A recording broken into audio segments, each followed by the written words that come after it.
Yo, if you could tell me how many times I said the word end during this video, I'll give you $50 in the next 24 hours. First comment to get it correct wins it. Make sure to turn bell notification on so you can always be the first one. So I have already played about 6 hours just testing the control and to see if anything goes wrong with it and to see if it can hang. One of my biggest issue right now is the top triggers since I play flipped. In game, for example, as default, you tend to shoot with this one and this one with LT and RT. Now, when I'm in game, I like to play tactical flipped like a lot of pros and like many other players out there, which are these two right here, which is LB and RB. Now, I tend to aim with this one and this one to shoot. Now, my biggest problem is whenever I'm playing the game, right? The thing is that if I'm gripping the control really good, right? Like properly, the thing is that if I aim and shoot, it's like my finger overlaps to this one. So this is what happens when I shoot and like over press it a little bit. So this is what happened. It triggers this trigger right here. I have this one set up to throw a knife. So every time I'm like getting in the zone, and you know how you like kind of over press it a little bit. So I just over press it and then it just hits it. See?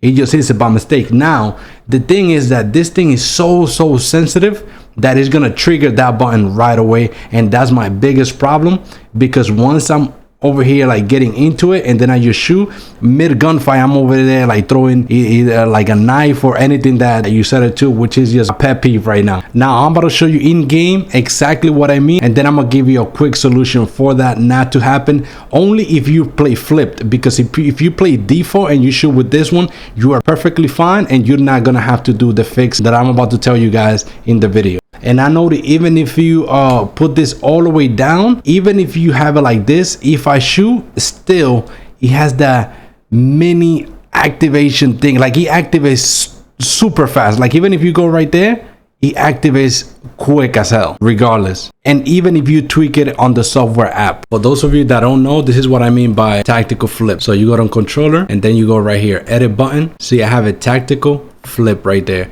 Now I just shoot with the buttons on the top. Right here, this is pretty much to throw a knife, and this one is to throw a smoke. This one is for shooting and this one is for aiming.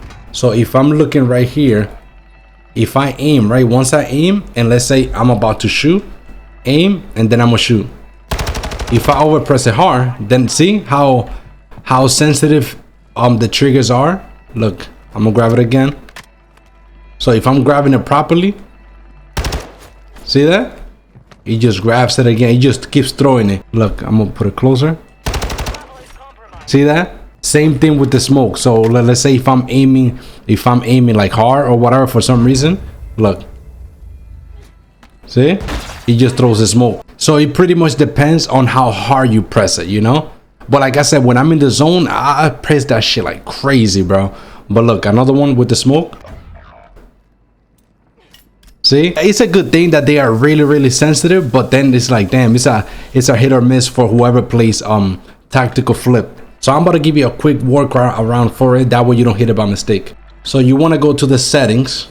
Once you go in the settings, you go to control, then you go to advanced, and then you go to input dead zone, right? This one is as default. That's default right there, 0.15. So ideally you want to keep this left trigger to 0.20. This is pretty much the dead zone that lets you decide when it's going to activate, and the right trigger you put it the same, 0.20. that way it's good for both left trigger and right trigger, and that way it doesn't activate by mistake. So just take off the trigger stop that are here, that way you press it all the way down, and then just use the setting that I told you and you should be good to go. So even though I'm aiming and shooting and pressing it right like hard, it's not triggering the knife. And as you can see, I have the knife still. Look, I'm pressing it hard and it's not triggering the knife at all. I think it wouldn't have never been a problem is this little gap was a little separated a little bit more, then you wouldn't have that problem of you hitting it by mistake or activate so damn fast. Or maybe I have some fat ass fingers. Anyways, that's that. So make sure to like and subscribe.